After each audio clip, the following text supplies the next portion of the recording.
This is Greg Pass with the Americans in Wartime Experience.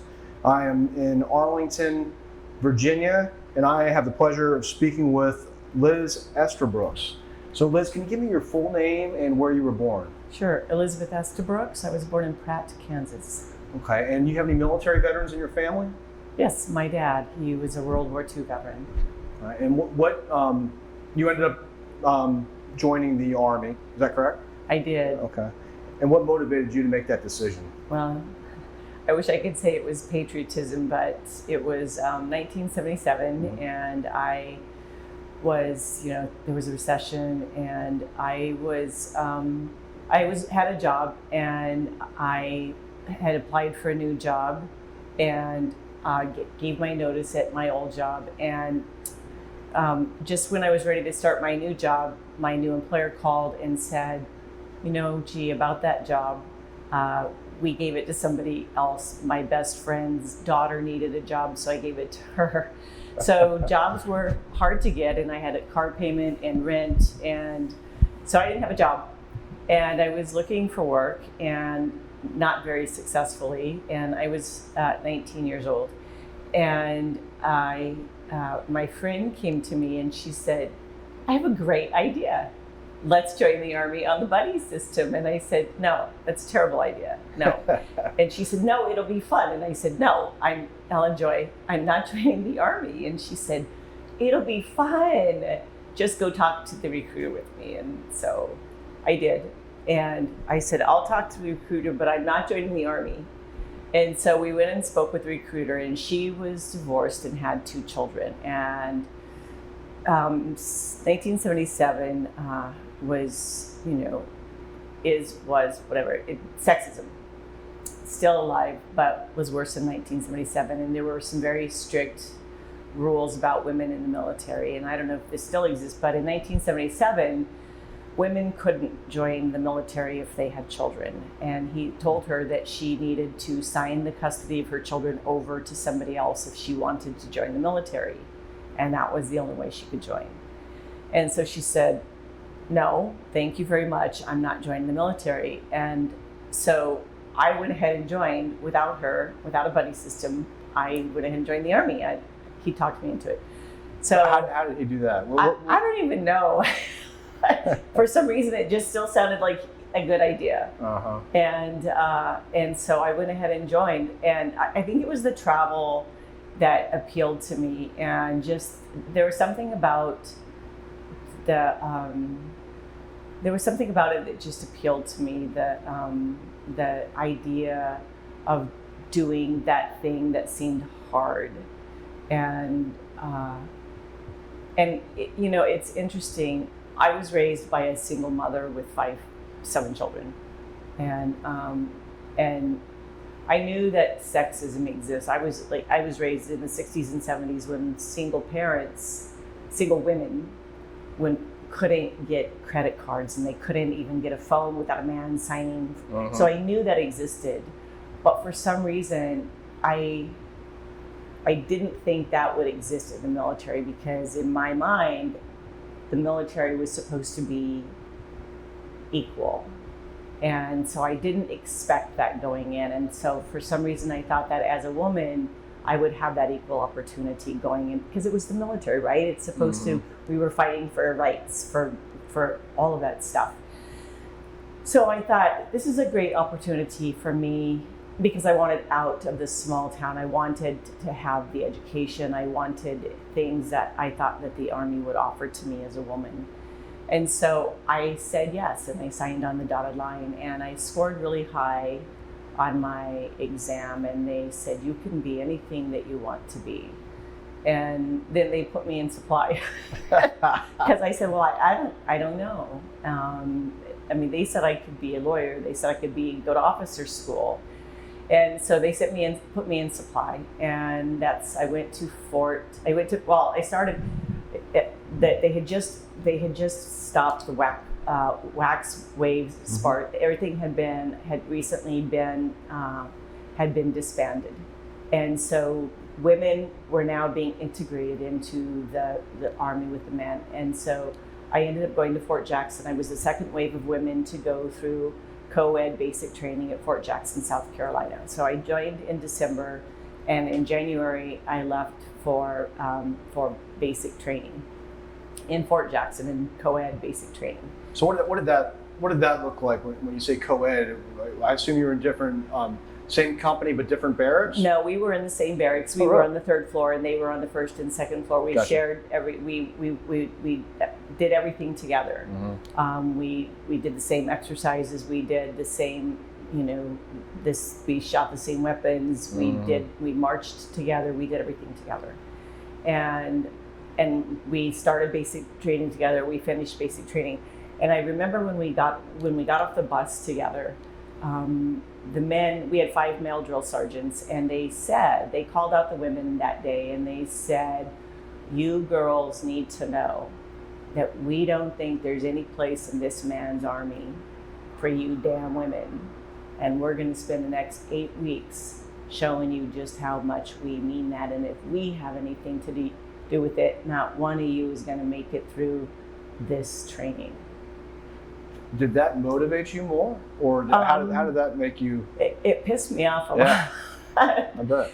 But it motivated me. I was small. I was a lot smaller. I was 20 pounds lighter than I am now, and I was never great in PE and stuff in school. I was always kind of lazy when it came to PE. I hated running.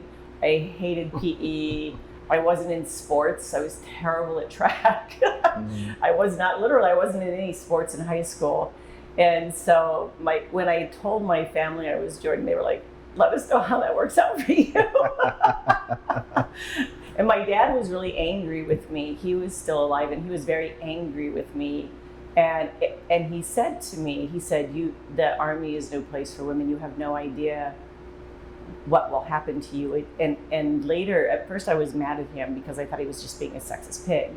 But then I came to realize when I experienced the Army what he meant, that through his eyes it was because of the way men treat women and because of the way the military, he was in during World War II, but I got it. But when I was in basic, when those men said that, I thought, this is not the way it's supposed to be. And immediately the ill behavior from the way toward the women began, and so we just had to deal with it. We had to deal with the things that they said and the pointed comments, and they didn't try to be subtle. There was nothing subtle about it, and the sexual songs and language and the things that they would do, and the drill sergeants would get the men in the other platoons involved, and so the part that I excelled at though was the exercises and the strengthening, and I did really well at the basic training itself.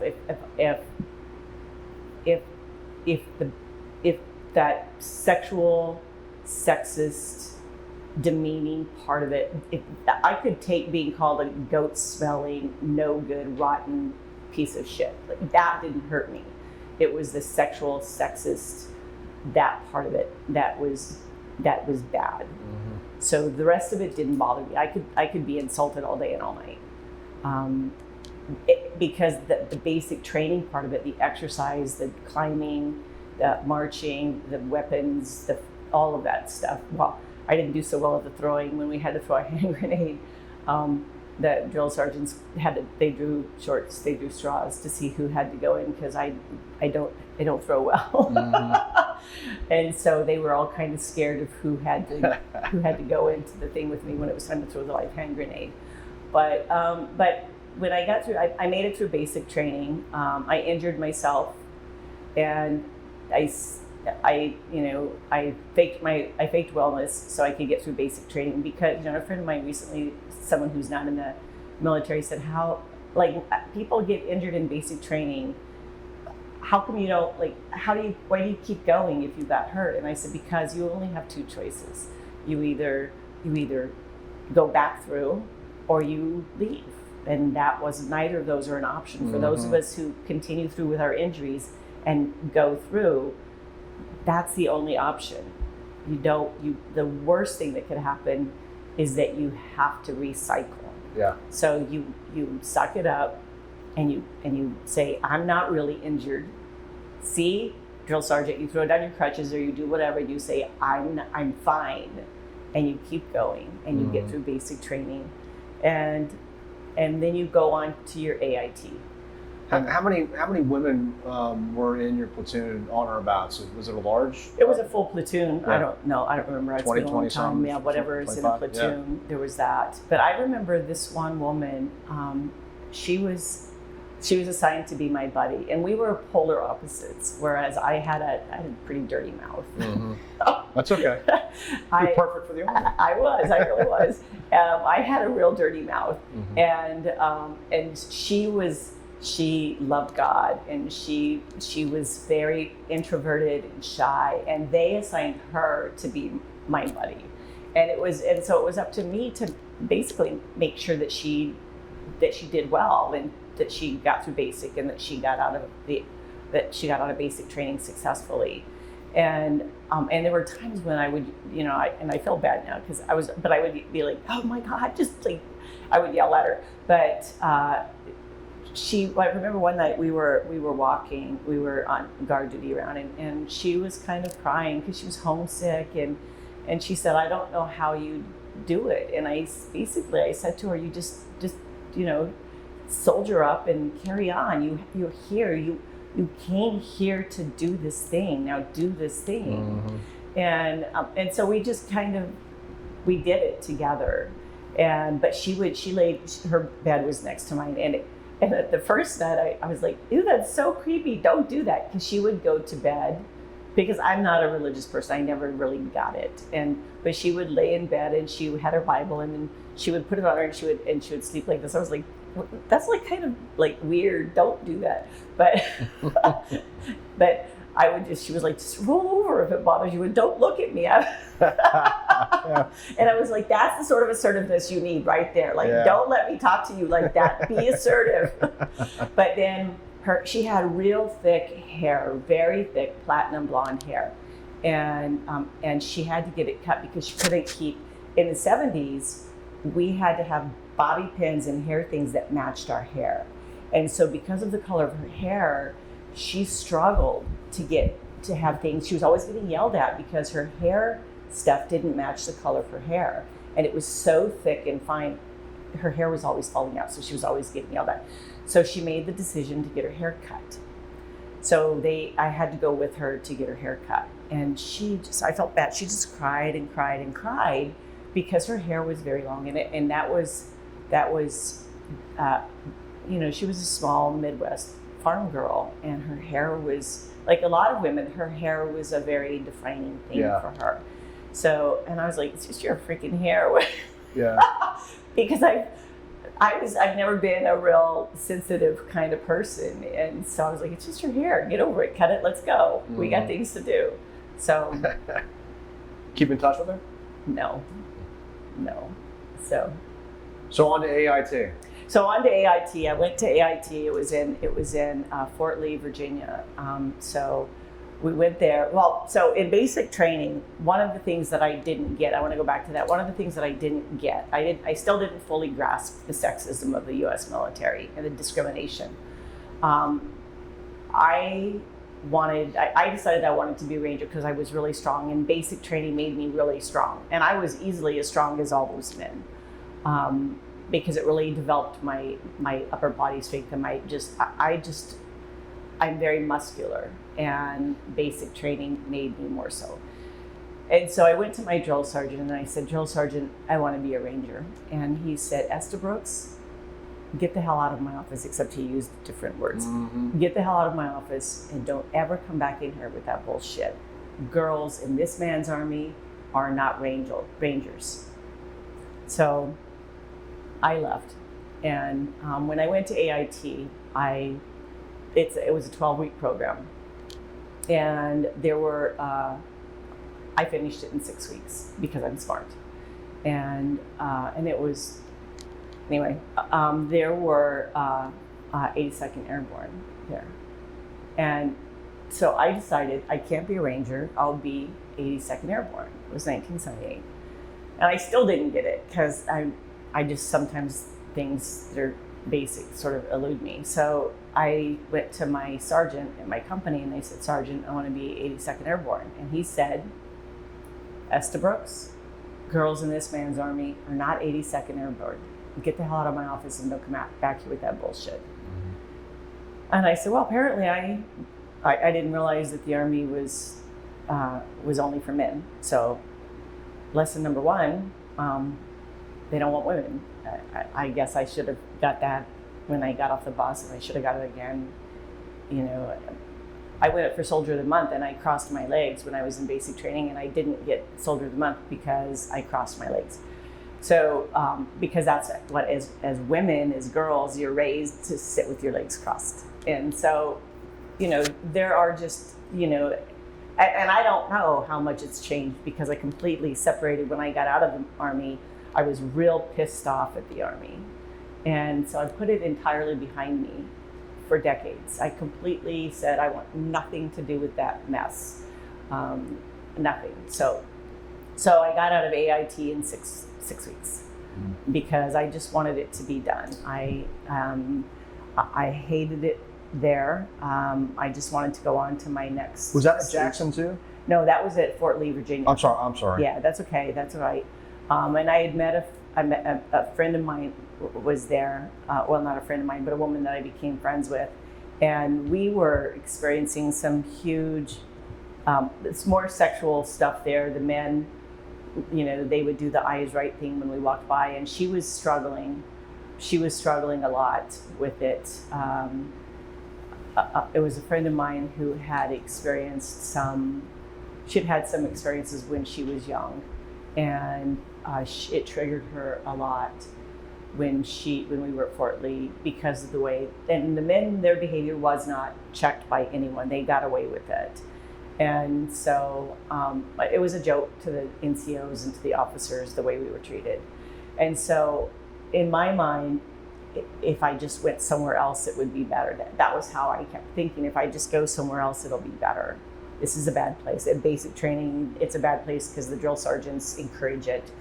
At Fort Lee, it's a bad place because the drill sergeants, or because the sergeants here are encouraging it, because that's where it's a male culture. And so I just wanted to get done with my training and move on. So I got my orders. Actually, what happened was I did so well that they said, okay, you've done really, really well. You're obviously smart. So do you want to do a 30-day recruitment thing in your hometown? So I said, sure, I get to go home before I go to Germany. Great.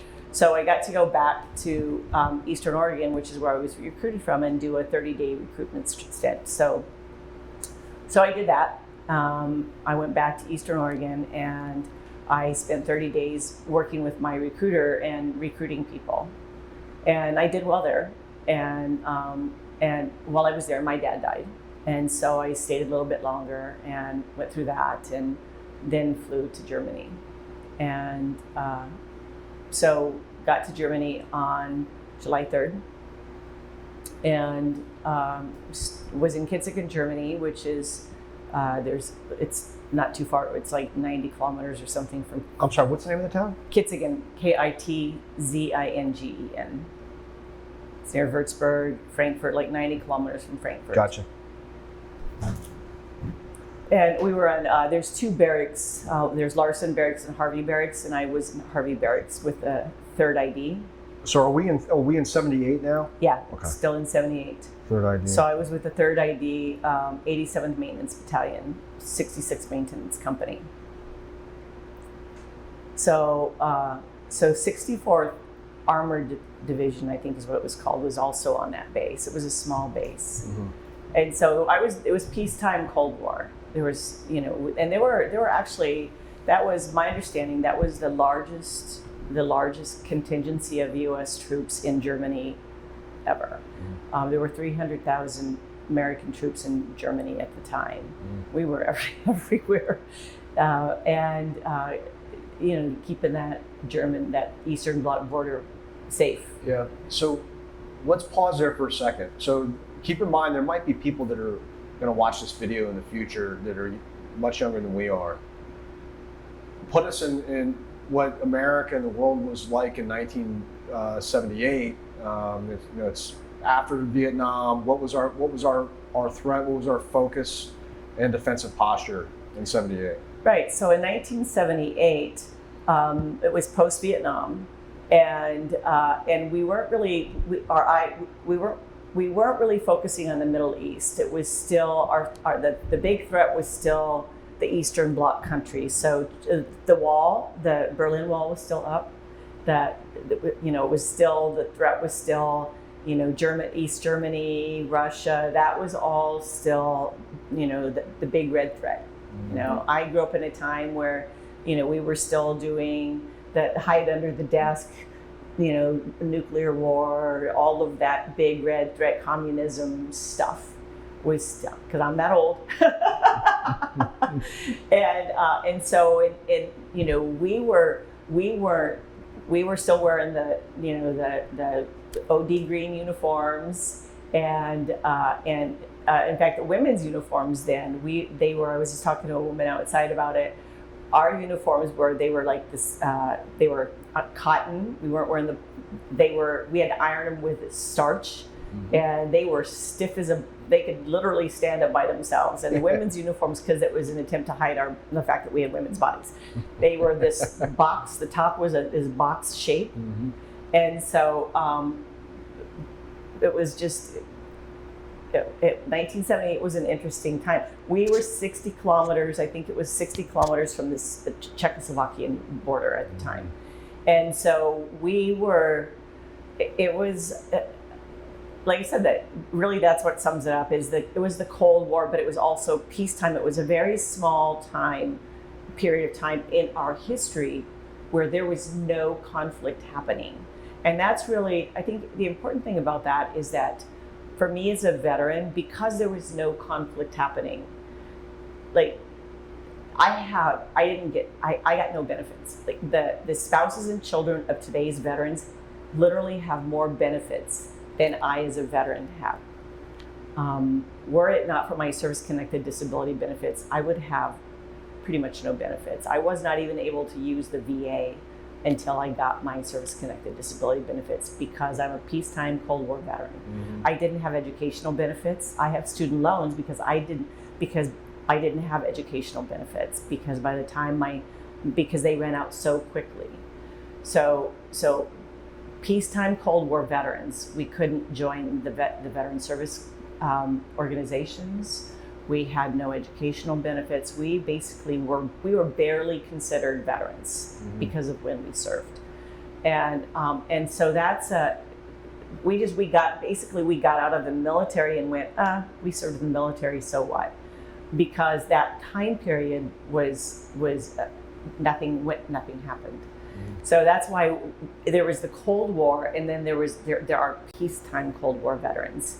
But a lot of people think nothing happened during that time period. But what's really important is a lot of stuff happened. When you're in the military, for those who are not military who are watching, there's what's called going on alert. So that's when something happens and you're contacted, and you have to rally, no matter what time of day or night it is. You rally into your company, and you have to. It's as if something. You're prepared. You're preparing for if you have to go to war, or you have to be prepared for something. So we didn't have weapons. That sounds weird to people who serve today, but we weren't issued weapons. We just walked around without weapons. And so when we went on alert, we would have to stand in line to get issued a weapon, but we weren't issued ammo. We also, interestingly, because of chemical warfare and nuclear warfare, nuclear wouldn't matter, but chemical warfare was a big threat. We were also issued gas masks. But here's what's funny. The gas masks did not have working filters. Great. So we were, again, 60 kilometers from the Eastern Bloc border. So we stood in line for about an hour to get our weapons, and then we stood in another line for about an hour to get our gas masks.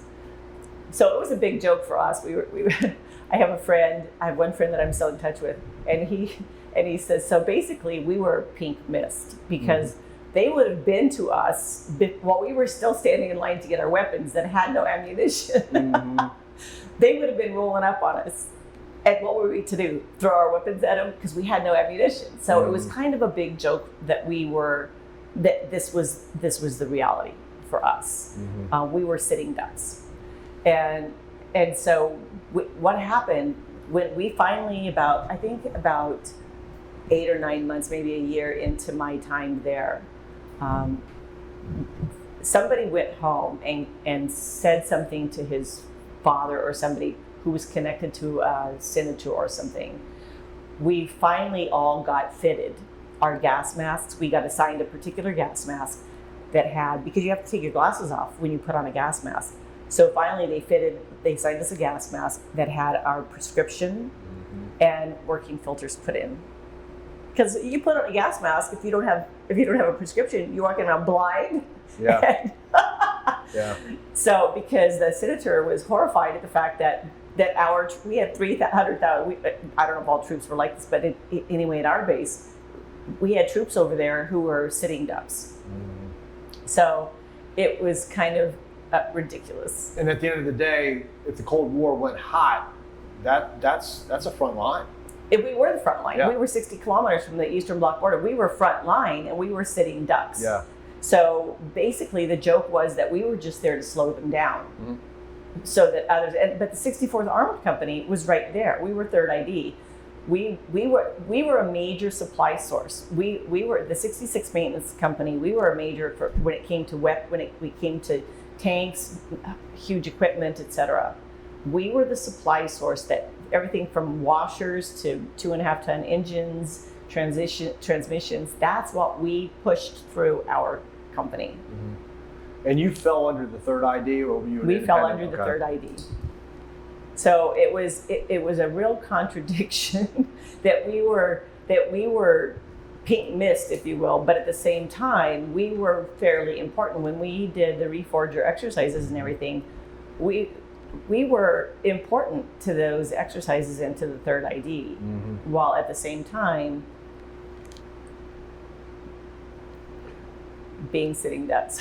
So tell me about your day to day. So it's a typical Monday. Where are you going? What are you doing? What are your duties? So we would get up in the morning, and 4 or 5 o'clock, whatever time it was. I lived off post, so we would get up in the morning because for one thing, there weren't very many women. When I got there, I think for the whole base, there were only 300 to 500 women on base. I was the first woman in my company, and I was the only woman in my company for 6 months, and so we would company formation, PT, go to breakfast, and then I was in what's called an AK. So because we were at the yard, we would have worked 2.5 miles off base. So we would have to, basically most of the time we walked. And for me as a woman, for the first 6 months, generally they gave me a ride, but when more women came on, we oftentimes ended up walking out there. And for me and the other women, that became a real problem because we were on this side of the base where you came in through the gates. The AK where we worked was all the way through the base and out through the end of the base, out here. The 64th Armored Company was here with all the tanks. So we would have to walk from here all the way through base, through the 64th Armored Company and the tanks, off base to our AK. This was a gauntlet we had to walk through. All the way through base, we would have to walk through, and men would literally, they would hang out their windows. They would stand on the streets and they would yell obscenities at us. They would grab their genitals. They would make commentary.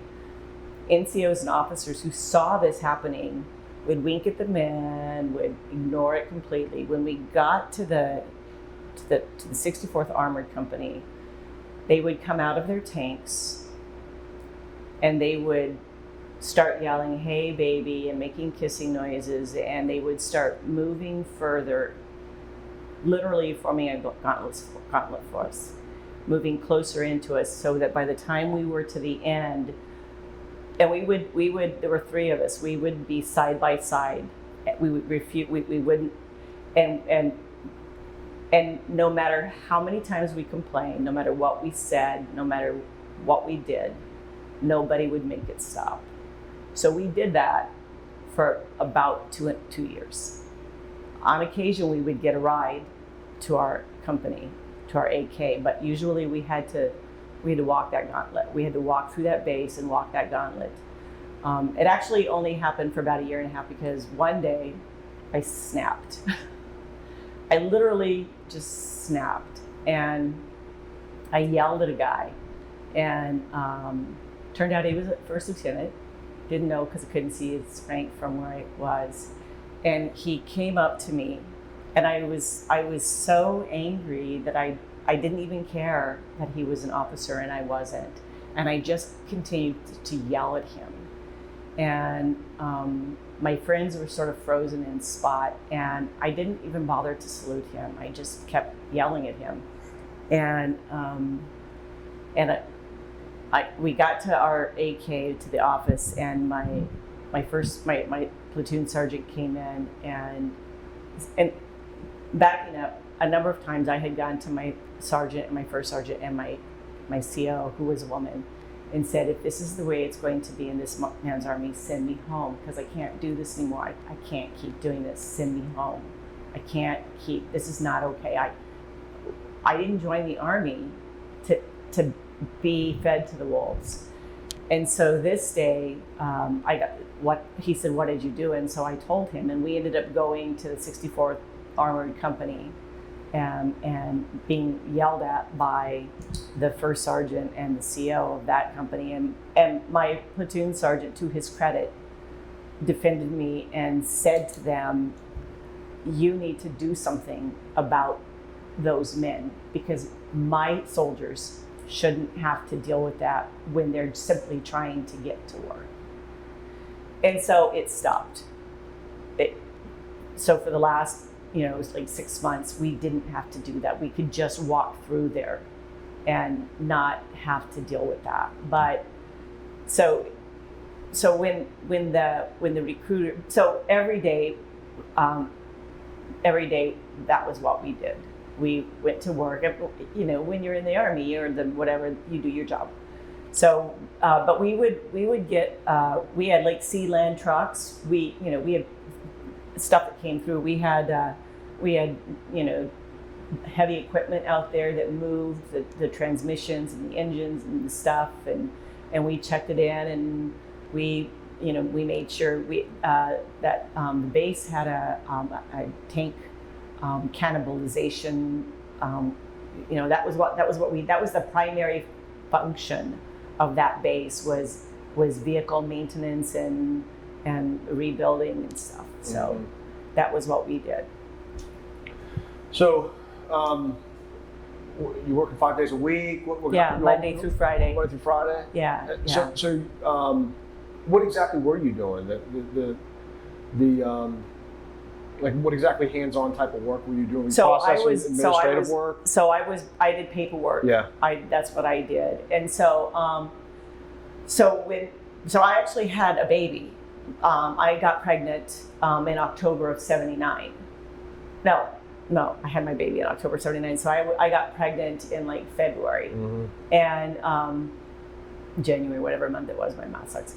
And so it was interesting because women weren't allowed to stay in the military when they were pregnant.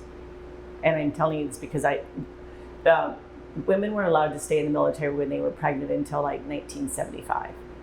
But they tried to continue pushing women out. They tried to force women, but I make it a point always to know what my rights are. So I knew they couldn't make me leave. So when they found out I was pregnant, I told my first sergeant, and he had me go see the captain, and she knew I hated it. I knew I hated it. She really disliked me.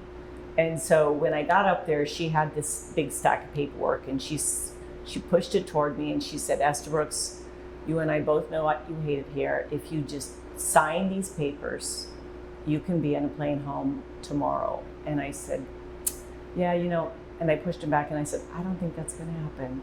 I'm going to stay here. You're going to pay for my maternity care, for the first year of my baby, all that stuff, and I'm going to save some money, and when I get home, I'm going to be good. And she pushed it back to me and she said, yeah, but you know what, if you just sign the papers, you'll be home tomorrow and you'll be able to be with your family when you have your baby. It'll be all good. And I pushed it back. So we did this back and forth for a while. Pretty soon she got really angry and she pushed it back to me and she said, God damn it, Estabrooks, just sign the paperwork. And I said, Captain, that's never going to happen. I'm not signing the paperwork. So what do I need to sign?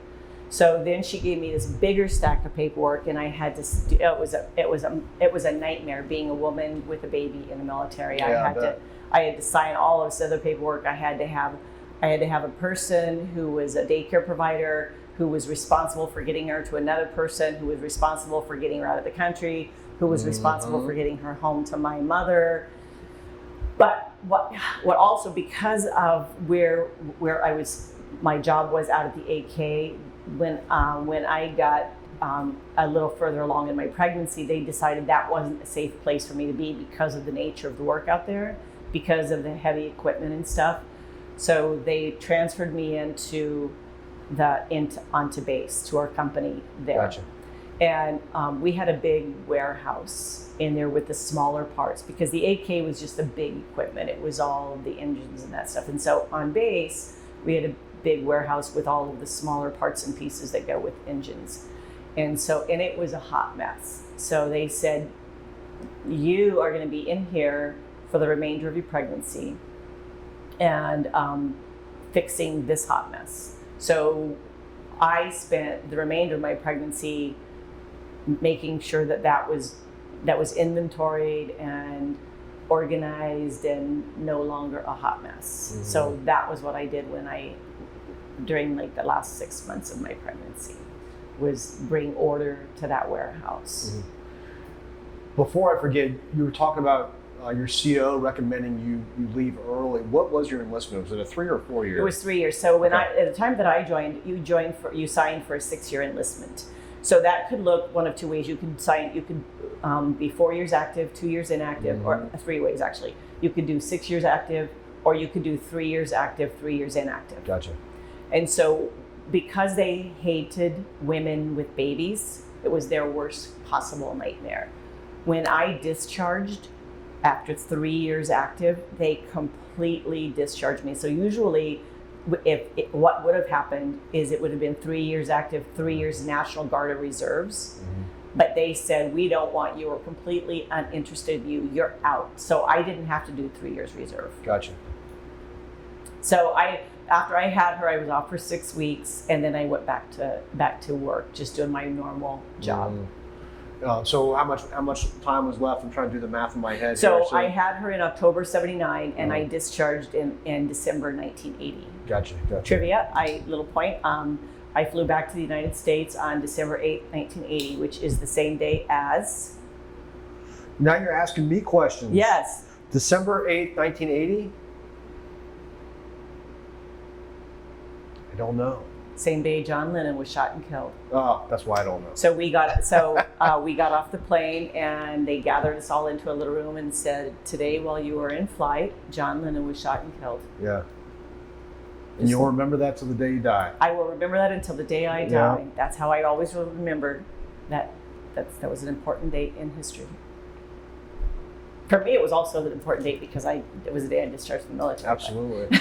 But your discharge was an honorable discharge? Everything they good gave to me go an on honorable that discharge. End. Okay, yep. Good. Yeah. Okay, now let's dig a little deeper. So, how do you obviously didn't have the experience I did in the military, so you have definitely a different perspective. Yes. How do you think those 3 years shaped you into the person you are today? Did it? I mean, did it have an impact on the way you move forward after your discharge? Or yeah, I think it did. Well, for one thing, we didn't back then we didn't get any kind of transition stuff. There was no transition. Mm-hmm. There was no. I got out. I always tell people when I got out, I was just a girl who'd been in the Army. There was no. When I got out, I didn't. I was thinking about it the other day. I had a lot of skill that I could have taken to do some other job, but I didn't. When I got out of the Army, I thought, what do I do with the skill that I have? I don't know. So I went to work as a bank teller, which they make no money at all. Yeah, my wife did it. Yeah, I know. And so I thought, wow, if I had known what, and of course, the unemployment or the employment office they had no idea what to do with a woman who had been in the Army. They didn't know what to do with that MOS or what. When I told them what I had done, they went, I don't know, here, go for this job at the bank. And so I went into this job that was, made little wage. It had benefits. And so, but people didn't want to hear, when I told people the stories about the sexual harassment and stuff, people laughed. And so I stopped talking about my military experience, But some of the things that did happen when I was in was like the Iranian hostages were taken, and that was a big deal. We went because that was when we went on alert. Usually, when we went on alert, we knew it was no big deal because we were like, you go on alert and you sit around on your butt for hours waiting for them to tell you what you're going to do. It's like, hurry up, get here. You have 30 minutes to get here. And you get there and you wait and you wait and you wait and you wait and you wait and it's hurry up and wait and it's no big deal. But that day we got there and we could just feel it. They had no TVs were allowed, because we had the Armed Forces Network. No TVs were turned on. Nothing. There was nothing. They would give us zero information. And we knew there was something different, but we didn't know what it was. And we were hustling. There was no sitting around waiting for anything. I mean, we were hustled through the weapons line. We were issued ammunition. There was no waiting for anything. We were like, there is something going down somewhere. We just don't know what it is. And then they told us. It took us maybe, I don't even remember how long, but it took a while before they told us what happened. And we were like, oh my God, this is a big deal. And so that was the one big thing that happened. And it was interesting because we were at that time when I was in, we were trying out a lot of different uniforms. We were like the uniform tryout people, testing different uniforms. And so one of the things that they had us do, that was when I think things started shifting toward the Middle East. The vision started shifting toward maybe we should be checking out what's going on over here. They had us try out these charcoal uniforms. The worst possible idea. For like chemical warfare and nuclear. They were uniforms that had charcoal lining. Oh yeah, like mock gear. Yeah. Now we were in Germany, not in the desert. We were in Germany in summer. We put that stuff on and said, I don't know who you think is going to wear this, but we're roasting. If we were in the Middle East, we would be keeling over from a heat stroke. This stuff is a no good, terrible, very bad idea. We can't wait to take this off. But so when I got out of the Army, I started being more aware of what was going on around the world and thinking about people who were in areas around the world, about military people. And so like when the wall came down, I was glued to the news. Because I had been there. I had seen that. I had been to the wall, and I knew what that meant and I knew the importance of that happening. I knew the importance of it going up, and I knew the importance of it coming down. And it was a really momentous time for that to be happening, and for that shift in that political environment. And so for me as a veteran, that meant something more. I think that it meant to other people who were like, damn, look at that going on. Give me another beer while I watch this. not that I wasn't drinking beer when it happened, but it meant something more to me. But still, I still didn't. If people asked me if I was a veteran, I said no. I'm just. But I was in the Army, but am I a veteran? No, and I didn't necessarily. I don't think I saw myself as a person who was, because I wasn't in the Army. I mean, I wasn't in a war, and I didn't connect with people who had been in a war, and so when I met people like Desert Storm, my brother was in Desert Storm, and when I met people later who had been actually in combat, women and men, I saw them different than myself because they had different experiences, and I fully recognized that. But I still didn't see myself as having the same value as people who served in wartime, or who. I remember one time I was at an event with a lot of women who were retired, who had served an entire career. And I felt really out of place. I felt like, well, I only served 3 years. I just served 3 years. I was just in during peacetime. I'm just a Cold War vet. And I added that just to my service time. And I have continued to do that a lot over the years. Excuse me. Because I just feel like, what I did maybe didn't contribute the same, but at the same time, I know that when I joined and where I was and what I did, had anything happen, at the time, the combat exclusionary policy for women, we weren't supposed to, it wasn't actually in place yet because it was 1979. So they wouldn't have said, oh, women here and men here. We would have been firing our weapons, and we would have been next to the men. We would have been doing what we were supposed to do, what we raised our hand to do.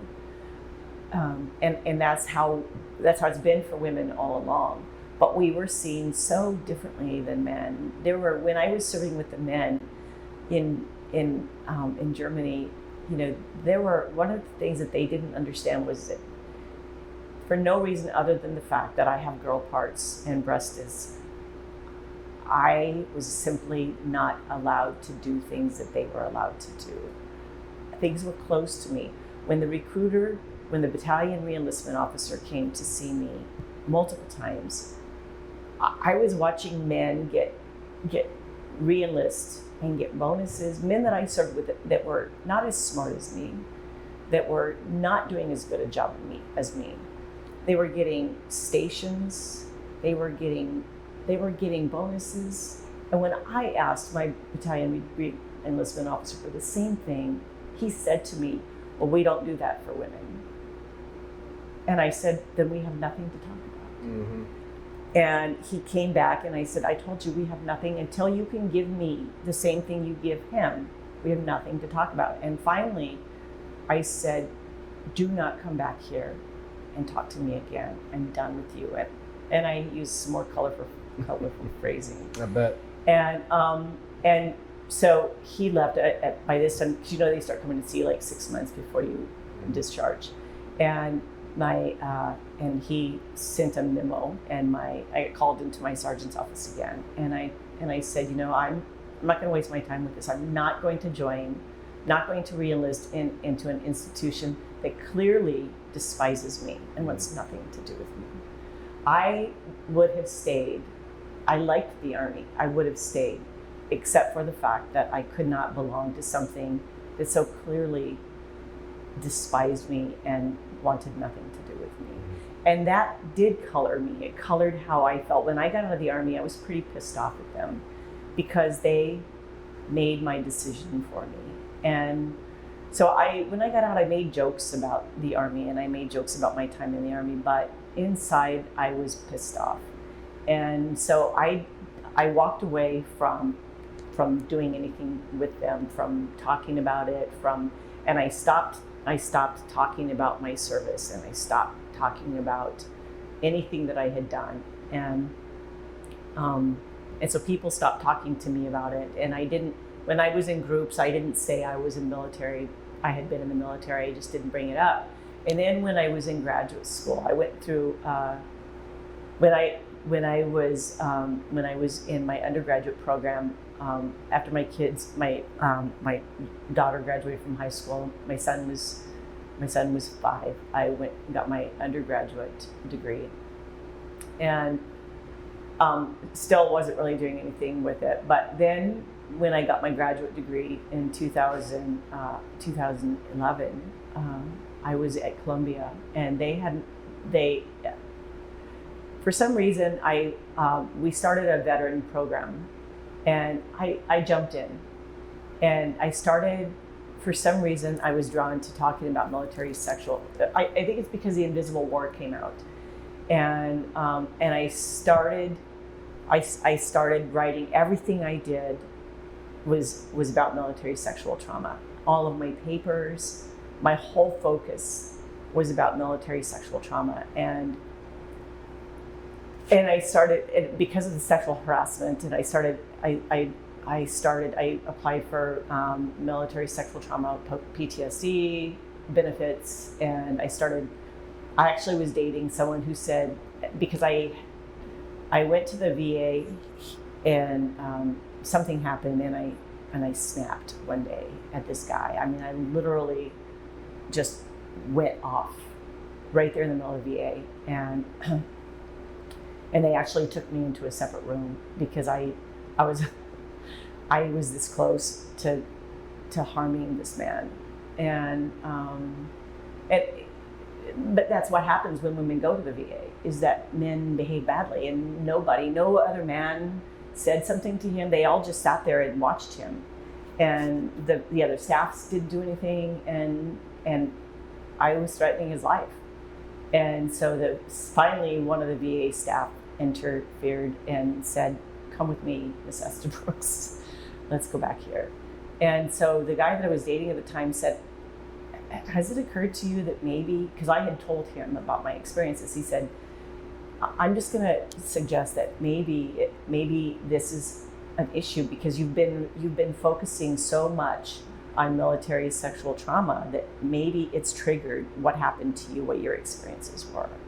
And now this guy just was levying some pretty serious sexual harassment against you, and you just snapped." So I started seeing someone. Anyway, it was not until 2011 that I started to re-engage in the veteran population with women veterans and think about all of that and the enormity of that. And so when I went after my graduate degree was when I went back and re-engaged with the veteran community. But it took me from 1980 until 2011. And I started getting women friends who were veterans and talking about. This is the first time I've ever actually told my story. Is it really? Well, good. I'm glad you are. Are you glad you're telling it? Kind of, yeah. Good. Yeah. Good. Like my whole family, my family didn't really even know until recently about most of it. Yeah. All right, let's fast forward to today. I mean, look at the Army today. Nothing's perfect, of course, but there's a heck of a lot of difference between 1977 and what women today. How does that make you feel, knowing that there's a lot more opportunities today than there were then? How does that make you feel, and how you were a part of that? Yeah. You know, when the 2 women got their Ranger tags, I cried like a baby. Yeah. It's wonderful. It's important.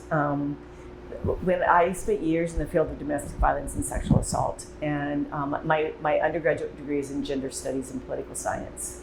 My graduate degree is in social work, and so one of the things that in gender studies that we understand is there's this 80-20 rule, and so we understand that when women get to be 20%, there's this 20% number that sort of turns things around.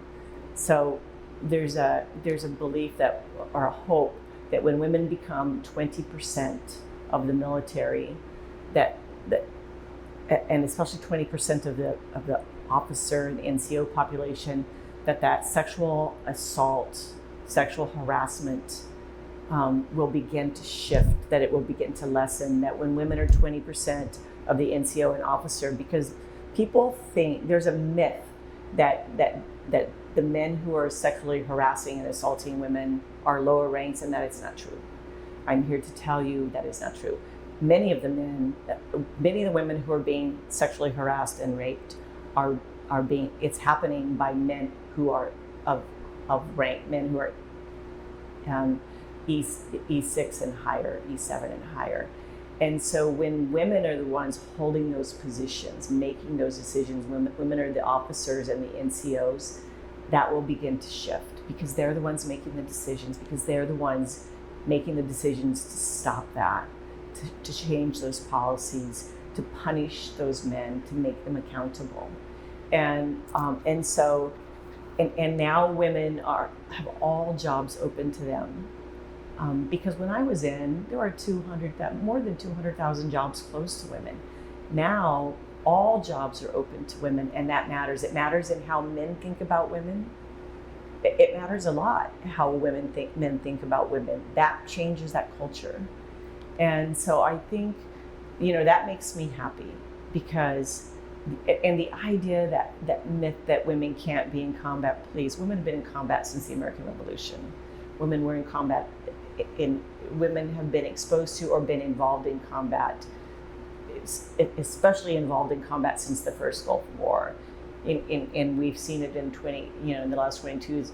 There's no front line. And so women have been participating in combat for a very, very, very, very, very long time. Women don't have a problem pulling up their weapon and firing it at somebody. And so women are strong. Women can do what women need to do. Women are carrying 100 and 150 pound backpacks right now, and they have the service-connected disabilities to show that. The problem is that the Department of Defense needs to pay for the gear that fits women. Women are wearing ill-fitted gear, and that's a problem. Women are wearing Kevlar that's designed for men's bodies. And for those of you who don't know, women's bodies women have hips. So when we wear Kevlar designed for men, it rides on top of our hip and it causes physical problems. So, we need gear that's designed for our bodies. I have flat feet that went flat when they were in the Army, when I was in the Army, because I was wearing men's boots that were too big for me. And the Army's solution was wear more socks. So, we're in the year 2021, we still have to fix some things. The Army is better, the military is better, but we still have a long way to go.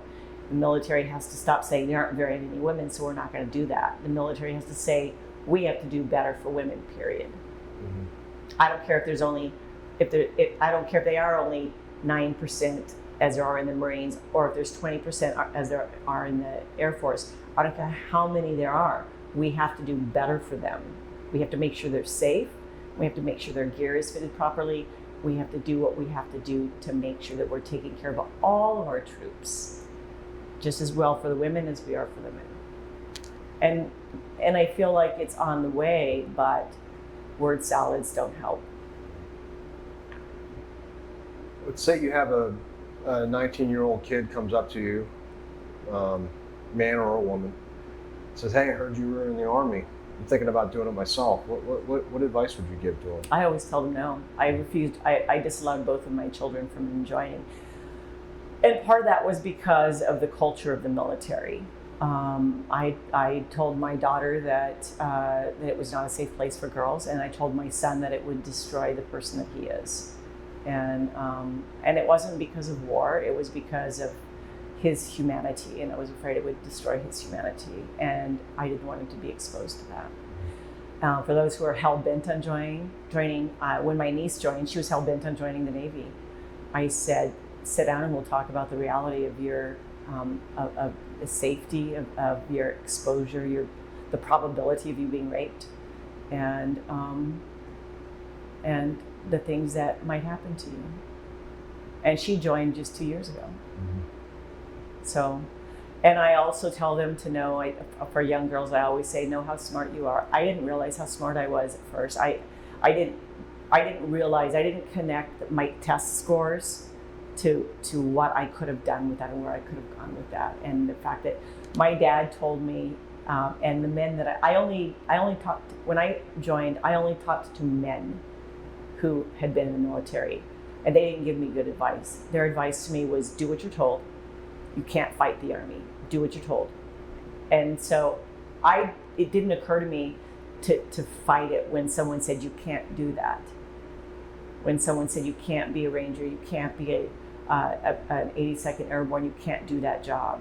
Because I was told, and I believe the men who said to me, keep your head down, do what you're told. And so now I say to girls who ask me, who are hell-bent on joining, know how smart you are. Find a good mentor. Ask her. Here's my card. So now you work for the VA. And what is it you do with the VA? I'm the deputy director at the Center for Women Veterans in Washington, D.C. Okay. So it all circles back. Yeah. That's cool. Yeah. You have anything else you want to add? No, I think that's it. Well, on behalf of the Americans in Wartime experience, I thank you for spending the time with us today in Arlington. I failed to mention during the introduction that we're at the Women's Memorial, which is quite fitting. I appreciate it, and thank you for your service. Thank you.